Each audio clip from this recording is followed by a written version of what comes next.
The Emerald City, Tracktown, USA. No one would suspect that this Oregon college town would also be known as the state's hate crime capital. The city of Eugene is normally associated with a progressive, diverse community, but the statistics in the FBI's annual hate crime report suggest a very different story. A story with more layers than meets the eye. The search for truth begins with Eugene City Councilman Greg Evans.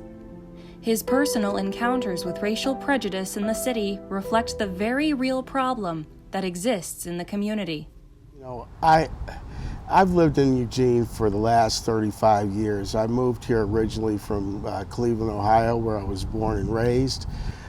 This was the first place that I'd ever been stopped in my life by the police department.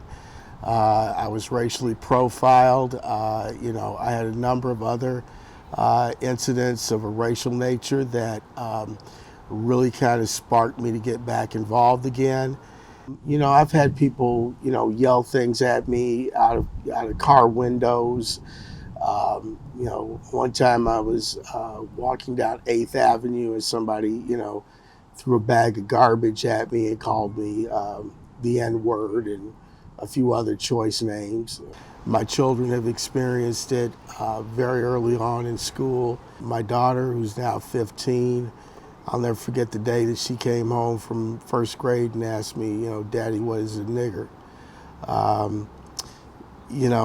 I don't think many other parents in this community have to explain something like that to their kid. You just have to understand that, there's a level of ignorance in this community. Eugene's surprising hate crime rates caught the attention of former Harvard students Stephen Norgard and Brady Roberts. They were inspired to research the city as part of their master's theses. Eugene is an interesting context because it has this reputation as a liberal college town. Yet we also saw and heard from different colleagues and practitioners that there is a lot of political extremist activity in Eugene, Oregon. We were looking at the UCR, the Uniform Crimes Reports, which is a set of data compiled by the FBI in terms of looking at hate crimes per 100,000 residents. And we indeed found that Eugene has really the highest per capita rate of hate crimes of any city in the United States, including larger cities like DC or Boston or New York City. We also found that race and ethnicity were the predominant factor or motivation for these hate crimes. After digging deeper into the reasons behind the high numbers, they came across some shocking realities. There are some very well organized, very public groups that are openly white nationalists, and not every place, I won't say boasts, but has these types of people that live in a community, that are proudly out in a community, and make a scene, right? So the SPLC, the Southern Poverty Law Center, does a really great job of tracking where a lot of these hate groups, exist, where they recruit for new membership. Like, there are people that you can look them up online. Like, they proudly call this area of Oregon their home, and they use it as a base of operations.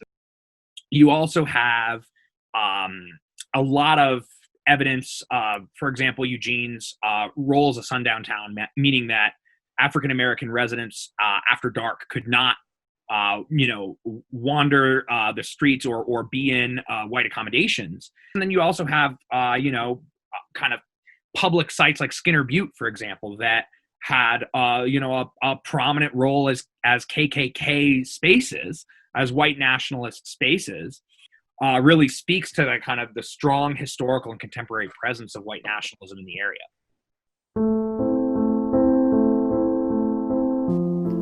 One unexpected reason for the high hate crime rates is actually something that the city is doing right.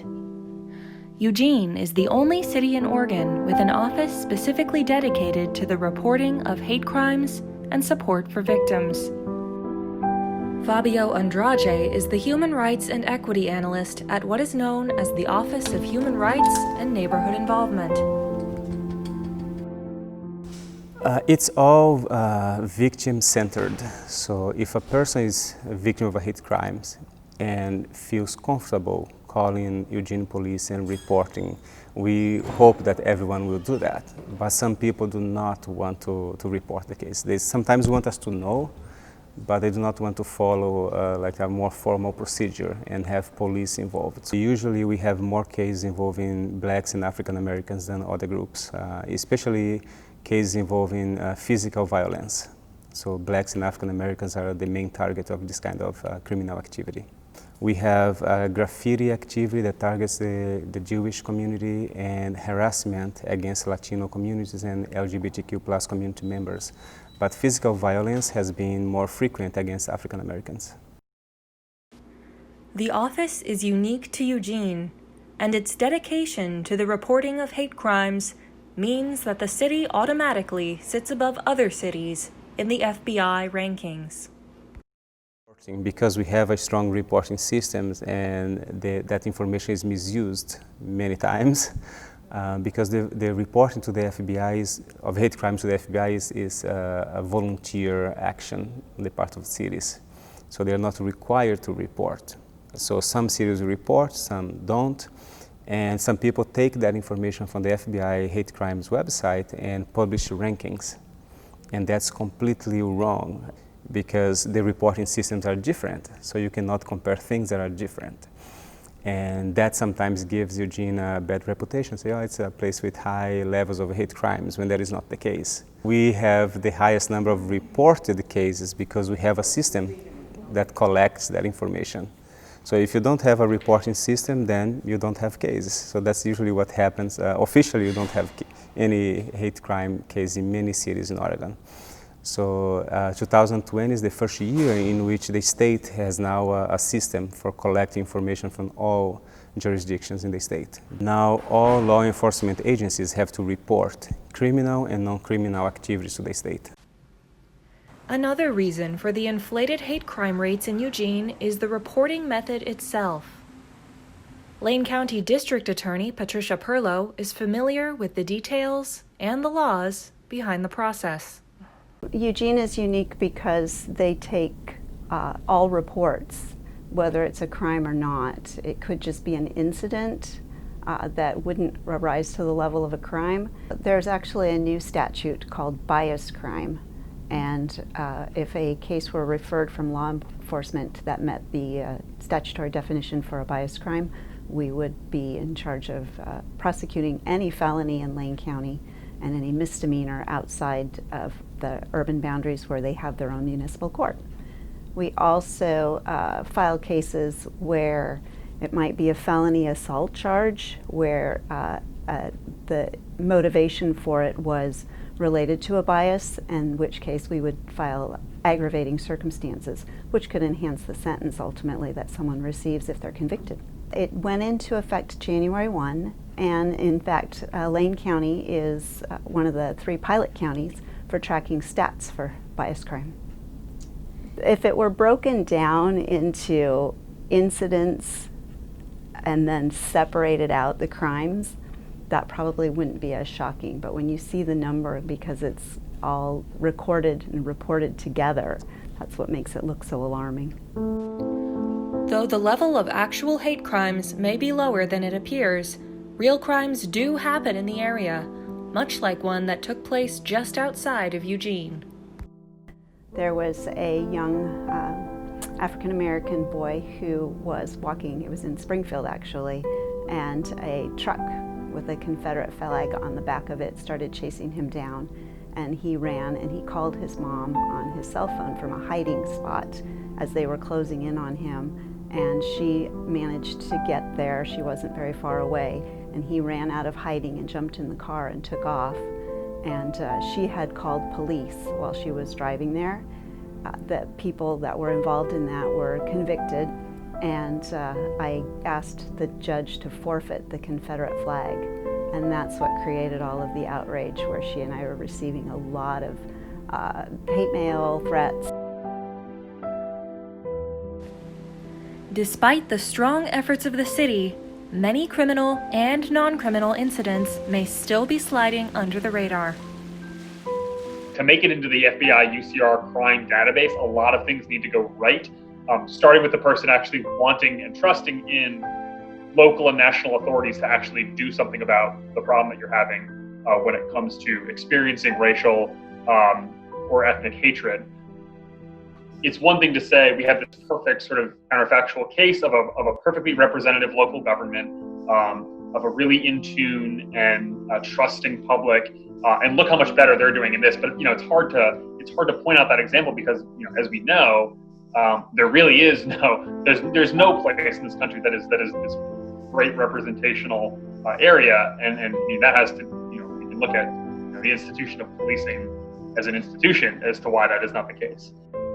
It started 3 days after I got here. The first encounter I had with the police was I was walking down 13th Street toward the U of O one night. The police came up and they pulled up in front of me, kind of cut me off as I was walking down the sidewalk, started asking me questions about where I was from, what I was doing here. After that, I had numerous encounters with the police.